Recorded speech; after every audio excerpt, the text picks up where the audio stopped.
sont les CRS qui ont tué Mme Redouane. Malheureusement, il n'y a aucune mise en examen. Personne n'a été placé en garde à vue et nous avons donc une justice qui refuse aujourd'hui d'instruire ce dossier correctement. Il était important de mettre en avant qu'aujourd'hui, il y a quelqu'un qui est mort à cause de la police. Là, pour le coup, on peut dire que la police a tué via le lancer de fumigène. Toutes les versions étaient complètement fausses. Fausses, je suis capable de le dire aujourd'hui, parce qu'en fait, ça s'est passé avec de multiples témoins. J'insiste, le policier stagiaire a pensé que mon fils allait écraser son collègue. Il a pensé. Donc le fait qu'il ait pensé, ça a suffi à ce qu'il mette une balle dans le cœur et qu'il ne porte pas secours après. Et malheureusement, il nous est impossible aujourd'hui de faire en sorte que les magistrats entendent ces témoins.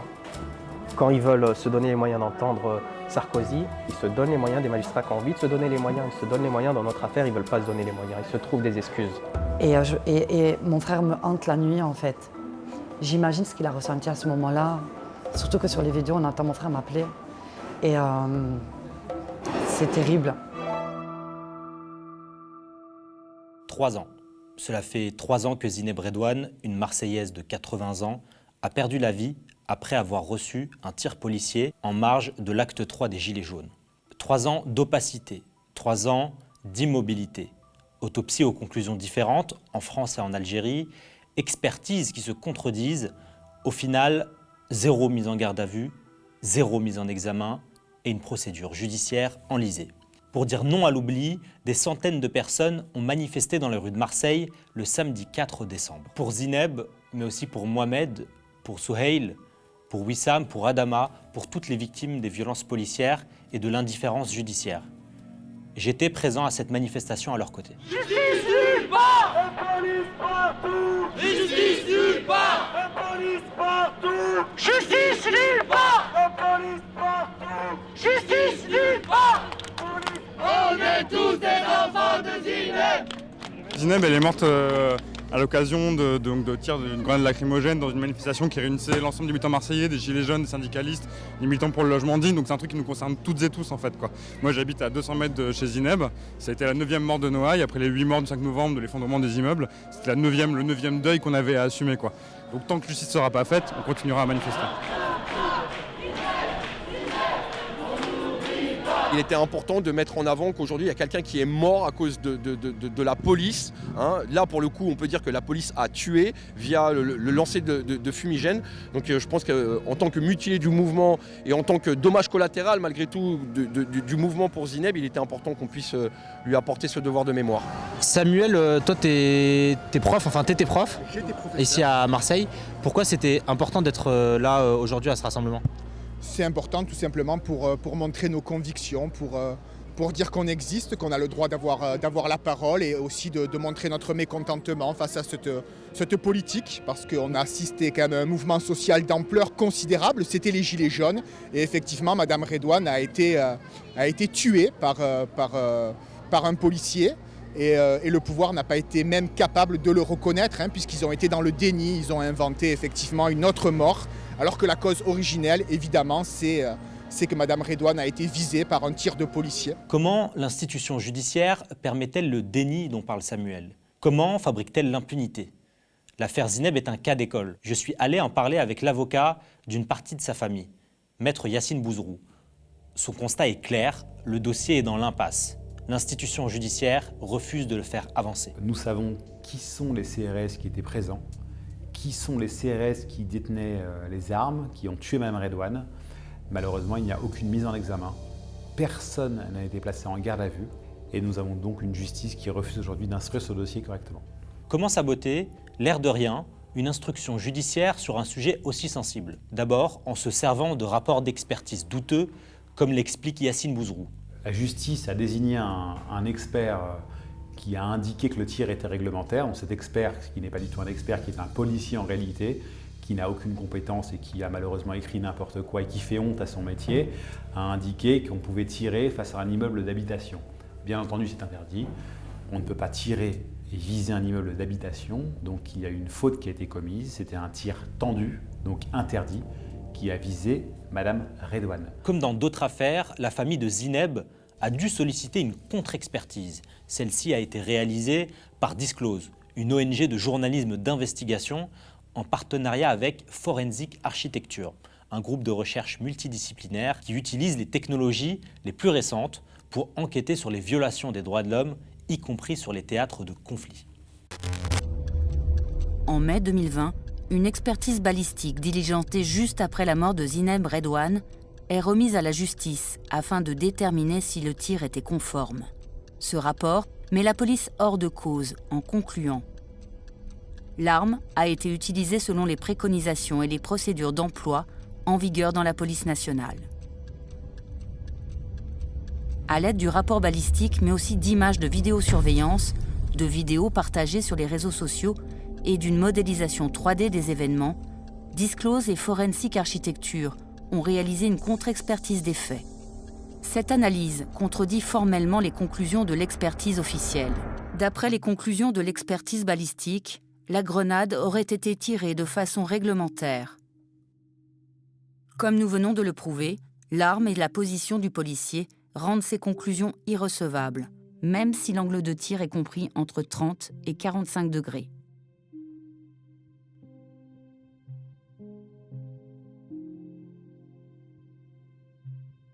L'utilisation du cougar s'effectue sous le contrôle d'un superviseur. Celui-ci, comme l'indique le cadre d'emploi déjà cité, a pour rôle d'évaluer la situation d'ensemble et d'alerter sur les conditions environnementales susceptibles de rendre le tir inopérant ou dangereux.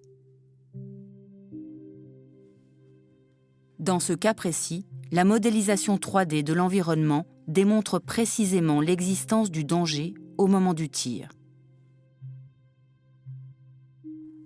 La justice doit encore se prononcer sur les conclusions du rapport balistique remis en mai dernier.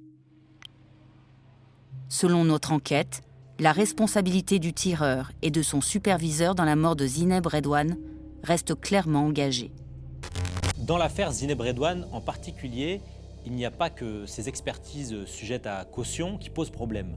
Les policiers mis en cause ont eux-mêmes entravé la manifestation de la vérité en refusant tout simplement de remettre aux enquêteurs l'arme du crime. Et rien, absolument rien, ne leur est arrivé. Concernant la mort d'une dame de 80 ans, dans la mesure où l'arme du crime, parce que c'est un lance-grenade qui a tué Mme Redouane, c'est une certitude aujourd'hui. Lorsque l'arme du crime n'est pas remise à la justice, lorsqu'un individu refuse de remettre l'arme à la justice, c'est tout de même quelque chose qu'on n'a jamais vu, c'est extrêmement grave.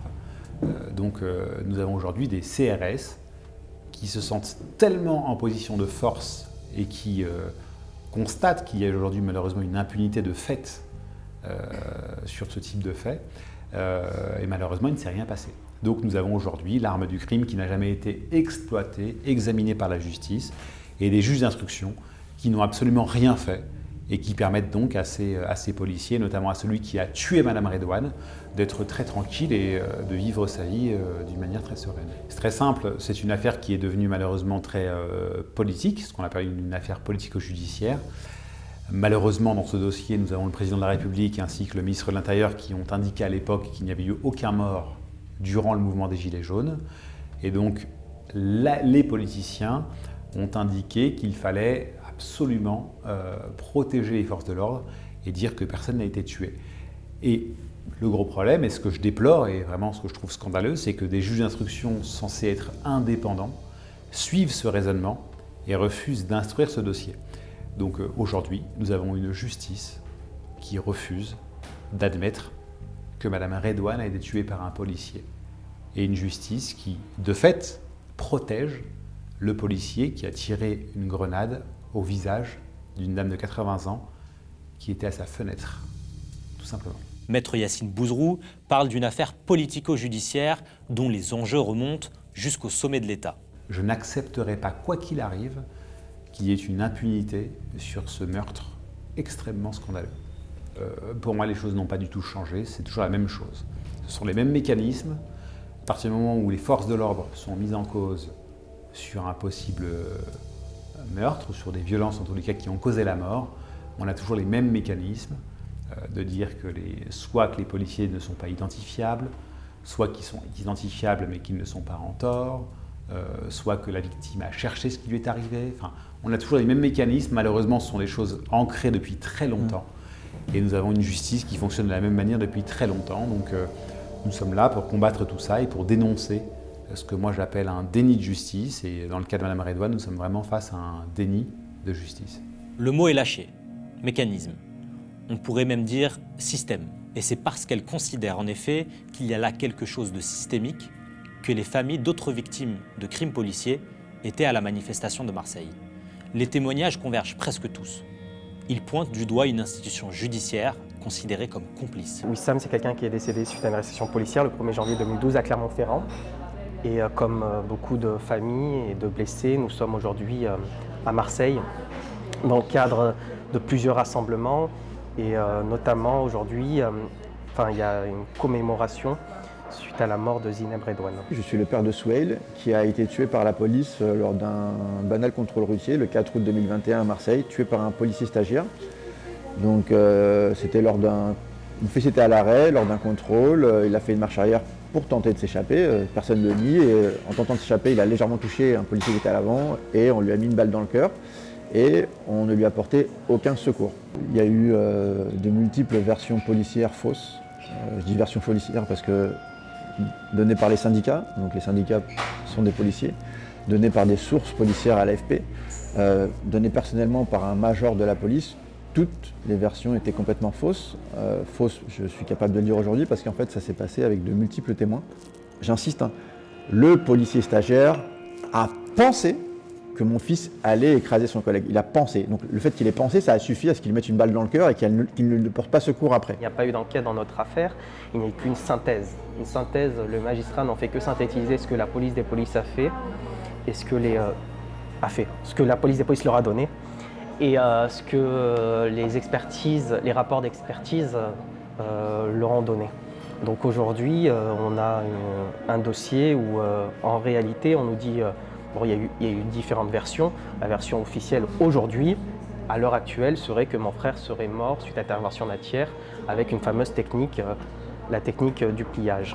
Et nous, ce qu'on dit, c'est que s'il y a eu peut-être cette intervention-là, il y en a une autre qu'on nous cache. Notamment, nous, on considère que mon frère a été torturé à mort dans le couloir du commissariat et qu'il y a 3 témoins qui ont vu et entendu ce qui s'est passé. Et malheureusement, il nous est impossible aujourd'hui de faire en sorte que les magistrats entendent ces témoins. Quand ils veulent se donner les moyens d'entendre Sarkozy, ils se donnent les moyens, des magistrats qui ont envie de se donner les moyens, ils se donnent les moyens. Dans notre affaire, ils ne veulent pas se donner les moyens, ils se trouvent des excuses depuis 10 ans. L'institution qui fait tout ce qu'elle peut pour dédouaner toutes ces violences, et c'est inacceptable, insupportable. Une autorité supérieure qui dit que non, finalement ils étaient fatigués, on ne peut pas les blâmer.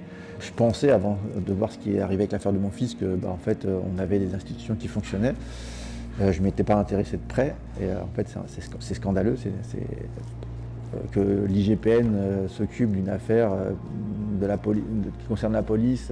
Il n'y a qu'en France que ça peut arriver, que le procureur qui instruit ma plainte soit en même temps tenu d'instruire ma plainte et en même temps tenu de protéger la police alors que c'est une plainte contre la police. Comment ça peut fonctionner ? C'est les judiciaires qui ont disparu, l'IGPN qui a écarté des témoins, les expertises judiciaires qui sont fausses. Le fait que les politiques soutiennent des criminels, donc ça c'est des choses qu'on voit aussi dans mon affaire, dans notre affaire. Si c'est souvent la police nationale qui est mise en cause, et depuis de trop nombreuses années, pour les violences des agents issus de ses rangs, les polices municipales aussi peuvent donner la mort. Comme ce fut le cas à Béziers, dont il se trouve que le maire est Robert Ménard, l'ancien patron de Reporters sans frontières, reconverti en politicien d'extrême droite. Béziers, où un trentenaire, Mohamed Gabsi, a trouvé la mort après avoir croisé la route des policiers. J'ai écouté à Marseille le témoignage bouleversant de sa sœur aînée. Mon frère a été interpellé parce qu'il n'a pas respecté les horaires du couvre-feu. Il est sorti acheter des cigarettes. La police municipale, j'insiste, c'est pas la police nationale, la police municipale l'ont contrôlé, leur ont demandé ce qu'il faisait là. Il leur a dit qu'il cherchait à acheter des cigarettes et sans aucune raison, parce que Mohamed n'a à aucun moment été violent à ce moment-là. Ils l'ont plaqué au sol, menotté, et à 3, ils l'ont soulevé. Ils l'ont rentré dans la voiture de la police municipale à l'arrière, sur le ventre. D'après ce que le policier a dit dans son audition, il se serait assis sur ses fesses. Mohamed se serait endormi aurait ronflé, se serait endormi paisiblement. L'autopsie prouve autre chose, c'est qu'en fait, il y a une fracture de la cône thyroïdienne et du nerf vague, donc un syndrome asphyxique. Voilà. Donc en fait, il est rentré, ils l'ont arrêté debout, il était sur ses 2 jambes, il en est sorti mort de la voiture, en sachant que c'était au bout de 10 minutes. On voit bien dans les vidéos, parce que dans notre malheur, on a eu la chance d'être tombé sur des gens mais extrêmement courageux qui ont filmé la scène et on voit bien et clairement que la voiture a bougé plus de 4 minutes, excusez-moi, en sachant que le commissariat est à 100 mètres de l'endroit où Mohamed est décédé, où il a été interpellé. Et voilà, ils ont ramené mon petit frère bleu, bavant, au commissariat de Béziers. Donc pour un seul individu qui n'était pas violent, donc il y avait une voiture de patrouille donc qui a arrêté Mohamed, et puis on va arriver une 2e voiture, une 3e voiture, une 4e voiture, une 5e, et si je ne me trompe pas, il y avait en tout 6 voitures de police municipale où on voyait des policiers debout en train de manger des pépites, en train de manger du chocolat, en train de rire entre eux. Alors que mon frère était en train de mourir, en fait, clairement dans la voiture. Je le dis aujourd'hui, j'en porte la responsabilité. Parce qu'ils l'ont tué, quoi. Alors que les autres étaient autour, personne ne s'est déplacé. Ils entendaient les cris de Mohamed qui criait « Au secours, aidez-moi, ils veulent me tuer », ils criaient mon prénom et personne n'a bougé, en fait. Ils sont tous coupables pour moi. Tous les gens qui étaient présents, ils sont coupables parce que personne n'a bougé, personne n'a rien fait. Enfin, ils sont là pour nous protéger, mon Dieu. Ils sont là pour nous protéger. Ils ne sont pas là pour nous faire du mal ou nous tuer, ou tuer nos frères, ou tuer nos pères, ou tuer nos soeurs, ou nous tuer. Je ne vous cache pas que ça me hante et c'est terrible. Et je souhaite vraiment à personne de ressentir ce que nous ressentons, nous, les familles de victimes. Et mon frère me hante la nuit, en fait. J'imagine ce qu'il a ressenti à ce moment-là. Surtout que sur les vidéos, on entend mon frère m'appeler. Et c'est terrible. Comment des êtres humains peuvent agir de la sorte? Il y a une phrase que dit le policier après être sorti de la voiture, après que Mohamed se soit endormi, pour moi, définitivement, il dit « ça fait du bien ». Comment on peut dire « ça fait du bien après avoir tué un homme » ? Ça fait du bien, voilà. Les phrases qu'on entend sur les vidéos du policier qui a tué mon frère Mohamed. Il n'y a pas de mots pour définir ce qui se passe, ce qu'on vit, ces morts terribles que subissent nos proches, c'est incroyable. Comment au jour d'aujourd'hui, en 2021, dans notre pays, qui est quand même la France, un pays des droits de l'homme, on puisse mourir de cette façon-là, on puisse tuer nos familles de cette façon-là. C'est aberrant, comment on peut l'expliquer? Enfin, des fois j'ai l'impression de ne pas être là avec vous, de ne pas être sur Terre, de vivre un cauchemar. Moi je vous dis, moi la nuit je dors pas, quoi. Si eux ils arrivent à dormir, moi je dors pas. Moi j'ai les images de mon frère qui défilent, les images de son enfance.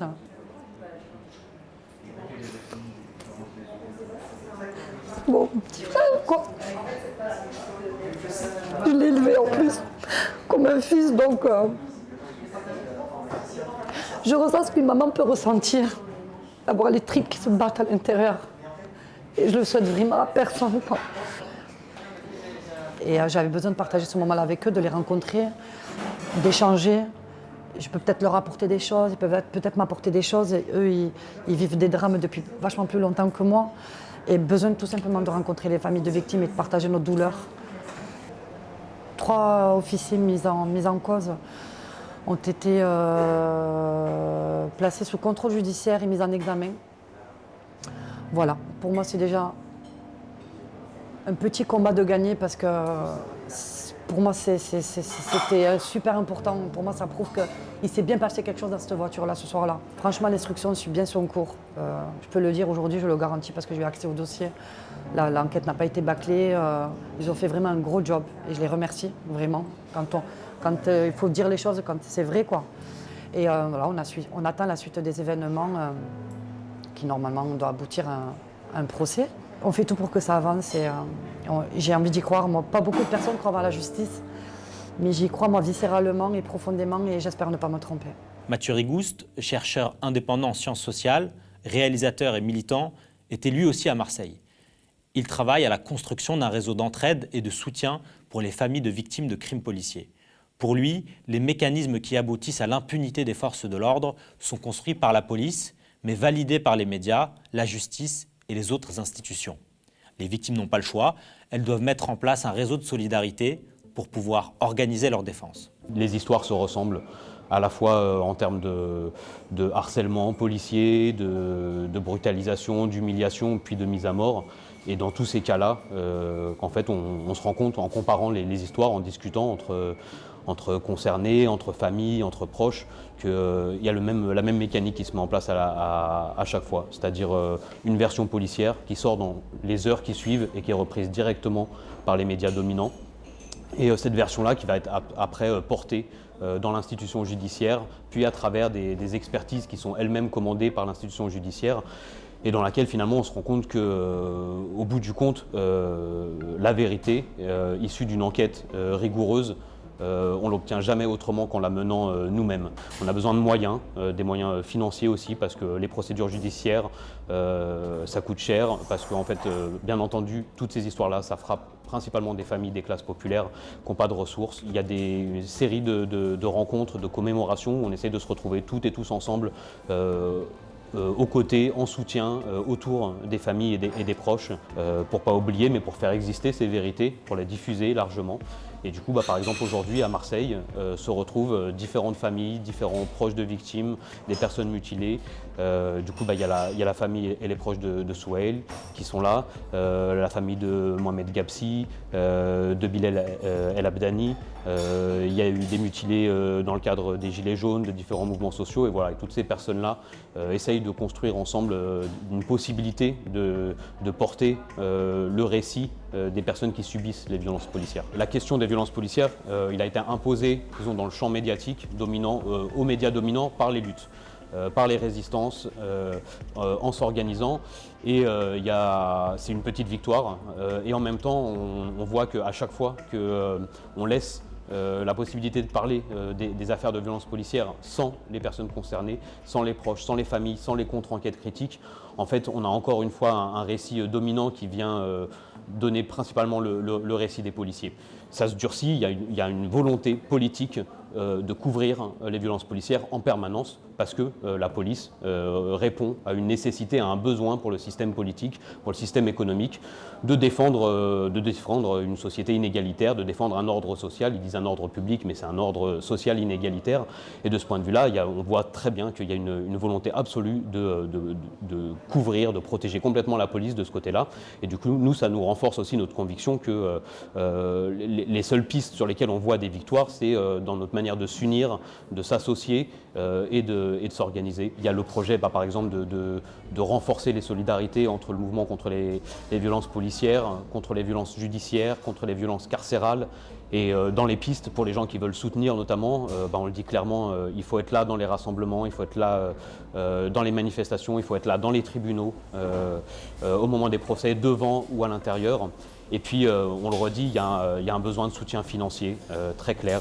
Et pour ça, par exemple, dans ce qui se construit, il y a le réseau Entraide, Vérité et Justice qui unit familles, proches de victimes, militants, soutien, personnes mutilées, personnes blessées. Et il y a besoin de moyens. Donc ça, par exemple, vous pouvez suivre le réseau Entraide, Vérité et Justice sur Facebook, sur Twitter, Insta, etc. Mais il y a aussi une caisse de solidarité sur Hello Asso. Il suffit de taper Hello Asso, campagne de soutien, réseau Entraide, Vérité et Justice. Et là, il y a moyen de soutenir et même des tout petits dons avec la masse, avec le nombre. Ça donne de la force et ça permet de s'organiser. S'unir, s'associer, faire masse dans les rassemblements et les tribunaux, mais également convaincre que la question des violences policières est une question fondamentalement politique. Et à ce titre, elle ne concerne pas que les victimes. Il est question ici de l'absence d'un organe de contrôle crédible pour la police, mais aussi et surtout de l'état de notre institution judiciaire et de son indépendance. La violence policière, c'est aussi la violence judiciaire, mais surtout la violence de l'État.